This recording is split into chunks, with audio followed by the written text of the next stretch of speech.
When it's time to replace your wiper blades, an authorized dealer can provide you with the right set for your vehicle, and you can install them yourself in just a few minutes.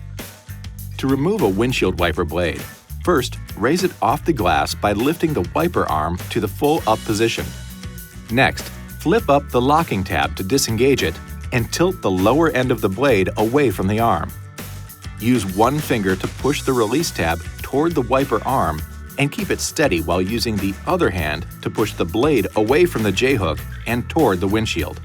With the locking tab open, position the replacement wiper blade under the J-hook and insert the bracket into the hook through the opening under the tab.